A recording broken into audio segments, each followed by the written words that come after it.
Querido Padre Marcelo, pároco, reitor desse santuário, na sua pessoa, quero saudar a todos, prior geral, Padre Jucimar, na sua pessoa também, saúdo todos os irmãos salvistas e quero também saudar todas as irmãs salvistas que estão aqui, com os seminaristas, fratres, a eles uma salva de palmas, mais uma vez, em sentido de acolhida. Muito obrigado. Louvado seja nosso Senhor Jesus Cristo. Para sempre seja louvado. Queridos irmãos, queridas irmãs, carissimi che ci accompagnano dall'Italia, dalla città di Sant'Onofre, esta palavra é dura. Quem consegue escutá-la? De que palavra se tratava? Por que os judeus falaram isso para Jesus?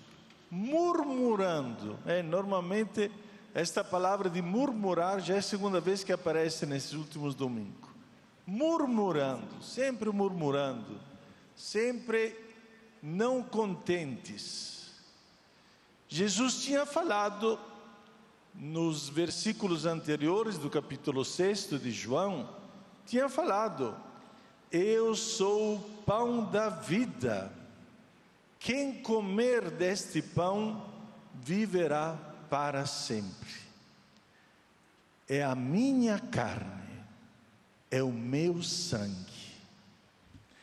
Por que esta palavra escandalizava os discípulos, até os discípulos de Jesus ficaram escandalizados? Talvez alguns exegetas dizem que o povo entendeu que Jesus era um canibal.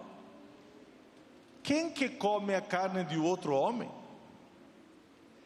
Quem toma do sangue de outro homem? Só canibal. Por isso que o povo não entendeu o que Jesus queria dizer. Jesus estava dizendo que estava oferecendo a própria vida, o próprio corpo, o próprio sangue. E o povo entendeu totalmente diferente. O povo pensava que o pão era aquele que eles comeram, quando Jesus multiplicou os pães e os peixes. Esse era o pão para eles. Agora dizer que Jesus vem aqui para que eu coma a carne dele, desculpe, está fora da casinha, né? Está louco. De fato, racionalmente, ninguém entenderia isso, só com a cabeça. Vocês imaginem, se nós rezarmos missa num país muçulmano, que não tem nada a ver, que nem sabe o que é Eucaristia, nem sabe o que é Jesus. Se eu rezasse missa lá e dissesse: esse pão aqui é o corpo de um meu amigo que se chama Jesus, os muçulmanos diriam: este aqui está louco, está fora da casinha. Quem que pode comer a carne do outro? Quem é o homem que pode comer a carne do outro? Jamais. Então, racionalmente, isso é complicado. Ninguém pode entender isso se não for atraído pelo meu Pai. Só quem é atraído por Deus entende o gesto que Jesus fez de dar a sua carne e o seu corpo como nossa comida. Somente quem for atraído pelo Pai. Só quem sente dentro de si o amor do Pai, o amor de Jesus, porque Ele, quando se entregou, Ele era louco de amor por nós. Para chegar a fazer um gesto como este, de entregar-se concretamente, não só espiritualmente, porque a Eucaristia é o verdadeiro corpo, o verdadeiro sangue de Jesus. Vocês acreditam nisso, sim ou não? Não entendi. Sim ou não? Então, quem entende isso é porque está fazendo um ato de fé. De fato, no Evangelho se diz: entre vós há alguém que não acredita.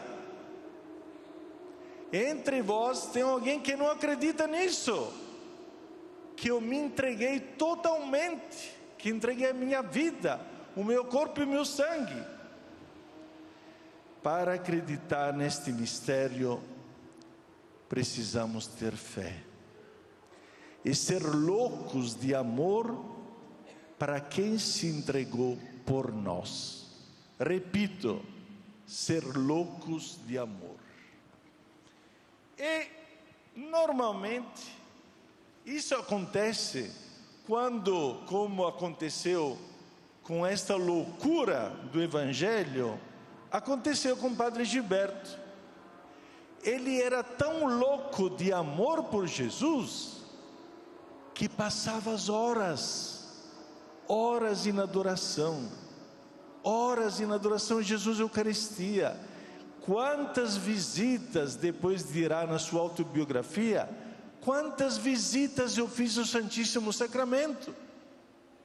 Quantas visitas eu fiz a Jesus sacramentado? Por quê? Porque estava louco de amor.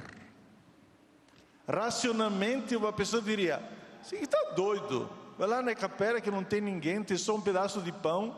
Racionalmente. Agora, ele estava louco de amor por Jesus. Desde os seus primeiros anos, Padre Gilberto se consagrou a Deus e à Virgem Maria. Deixou tudo com 12 anos de idade, 12, 13 anos de idade. Ele deixou tudo porque estava louco de amor. Essa loucura de amor pela Eucaristia se manifestava, como já falei, nas inúmeras visitas que ele fazia ao Santíssimo Sacramento. Não é por nada, e agora aqui acrescento, não é por nada que nas igrejas, aqui na frente do santuário, tem uma cruz bem alta, né, padre? Não é por nada que nas igrejas muitas vezes tem a torre alta. Com certeza em Santo Onofre deve ter uma torre lá, a igreja. C'è campanile? Ah, então tá vendo? Na Itália são mais católicos do que a gente, viu? Lá tem a torre alta. Por quê? Porque passando perto, a gente se lembra: lá está Jesus. Lá está Jesus. São Francisco, quando passava perto das igrejas, ele dizia: nós te adoramos, Senhor Jesus, e te bendizemos aqui em todas as igrejas do mundo, porque pela vossa Santa Cruz remistes o mundo. Aqui em todas as igrejas. Isto é, esta percepção, esta convicção que lá está Jesus. Antigamente nos educaram, isso me lembro, quando era criança, que quando se passava na frente de uma igreja, quem tinha chapéu tinha que tirar e dizer: seja louvado nosso Senhor Jesus Cristo, para sempre seja louvado. Hoje se perde tudo, mas era a convicção de que lá estava o corpo e o sangue de Cristo. Esta loucura de amor a Jesus levava o nosso querido Padre Gilberto, nosso servo de Deus, a ver nos pobres e necessitados aquelas palavras: eu estarei nele. Quando encontrava os pobres, a caridade, o amor que ele tinha, a loucura do amor e da caridade, mandava ele a servir os pobres, dar muita comida para os pobres e os necessitados. E quando ele não podia, olha que coisa bonita, ele mandava alguma família que sabia que estavam um pouco melhor de condições de vida, mandava esta família entregar a comida para aquele pobre sem dizer quem tinha mandado. O amor não conhece nem a direita nem a esquerda. Não saiba a tua direita o que está fazendo a tua esquerda. E Padre Gilberto tinha colocado em prática isso. Essa loucura de amor do Padre se revelava na vida de fé. Depois que ele recebeu o batismo no Espírito, e foi o momento talvez mais alto da vida dele, em que ele sentiu realmente que o Espírito Santo tomou conta dele. Depois que sentiu na própria vida que o Espírito Santo tinha tomado conta, ele se tornou uma espécie de canal da graça. Quantas pessoas chegavam até ele para pedir conselho, para pedir o dom da cura, para pedir um alívio na vida espiritual. E quantas pessoas saíam agraciadas. Ele sempre dizia: não é por mim que você está curado, é pelo dom da fé. Finalmente, o Padre Gilberto era louco de amor pela igreja, que considerava mãe. Fundou a fraternidade dos salvistas e das salvistas para falar ao mundo que Jesus veio, derramou seu sangue pela salvação de todos.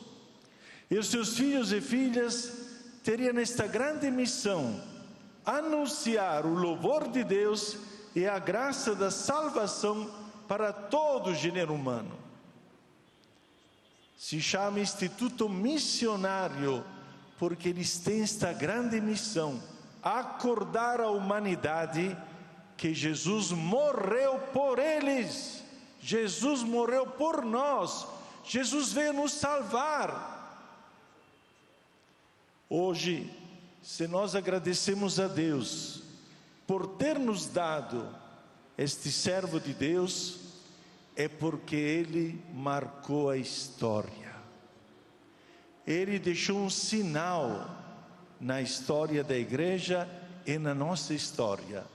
E quem deve continuar a divulgar e a evangelizar são estes irmãos, sacerdotes, fratres, religiosas, que já estão se multiplicando, porque nós precisamos muito de operários na messe. Por isso que estão se multiplicando e divulgando para todo mundo a graça que nós recebemos na salvação da morte e ressurreição do Senhor.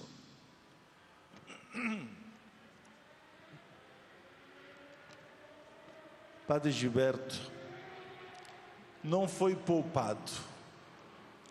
Deus não poupou seu filho, que teve que morrer numa cruz. Também o Padre Gilberto não foi poupado. Ao longo de toda a sua vida, ele sofreu por causa de doenças até incuráveis. Ele passou por um câncer também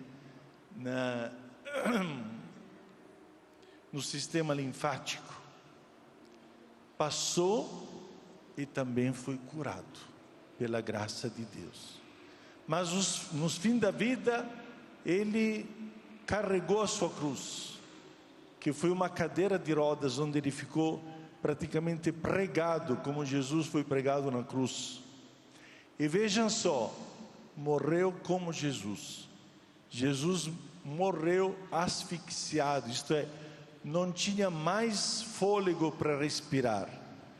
Também o Padre Gilberto, por causa de água nos pulmões que tinha se criado, ele morreu asfixiado. Com certeza, toda a vida dele foi um testemunho, mas sobretudo, estes últimos anos que ele viveu aqui na terra, deixou uma marca muito grande. E disse para nós que valeu a pena. Tudo aquilo que ele passou tudo aquilo que ele viveu, ele comparou com São Paulo.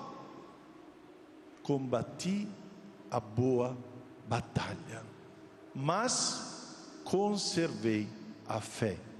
Por isso, nós louvamos a Deus, o agradecemos e vamos pedir a Deus que continue apoiando esta grande obra que o Padre Gilberto deixou, que são a Fraternidade Salvista, e que um dia, se Deus quiser, ele possa ser proclamado bem-aventurado. Viva Padre Gilberto!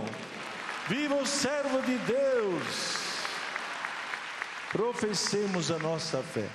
Creio em Deus Pai Todo-Poderoso, Criador do céu e da terra, e em Jesus Cristo, seu único Filho, nosso Senhor, que foi concebido pelo poder do Espírito Santo, nasceu da Virgem Maria, padeceu sob Pôncio Pilatos, foi crucificado, morto e sepultado, desceu à mansão dos mortos, ressuscitou ao terceiro dia, subiu ao céu, está sentado à direita de Deus Pai, donde há de vir julgar os vivos e os mortos. Creio no Espírito Santo, na Santa Igreja Católica, na comunhão dos santos, na remissão dos pecados, na ressurreição da carne, na vida eterna. A cada prece proclamada, vamos responder: Senhor, cremos firmemente em vós, todos. Senhor, cremos firmemente em vós. Pela Igreja em percurso sinodal, para que renove constantemente sua fidelidade no seguimento de Jesus, por meio do alimento do pão partilhado e da palavra ouvida e meditada, rezemos ao Senhor.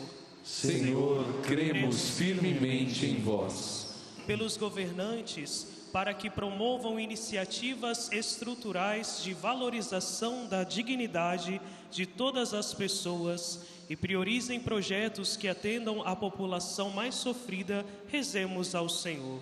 Senhor, cremos firmemente em vós. Pelos cristãos, para que reconheçam a Deus na humanidade de Jesus e honrem o Espírito presente em cada ser humano, com especial atenção às pessoas mais fragilizadas, rezemos ao Senhor. Senhor, cremos firmemente em vós. Pelas nossas famílias, para que cultivem o diálogo, o amor e a harmonia e estejam libertas dos relacionamentos opressivos e de todo tipo de violência, rezemos ao Senhor.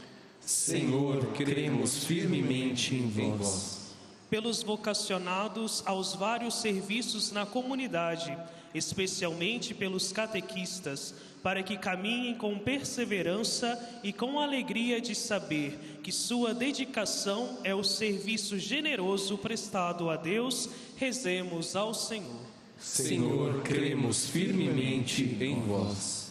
Rezemos também para as nossas famílias. Quero rezar pela minha família, Malina, o Alfredo, rezar pela família do Padre Marcelo, Dona Vilma e o seu Antônio, que já está na eternidade, rezando pela irmã de Dom Fernando, Dona Lourdinha, lá em Curitiba, rezando também pela mãe do Dom Marcelo, a Dona Inês, e também rezar pelos nossos parentes, em particular os nossos doentes que estão nos hospitais.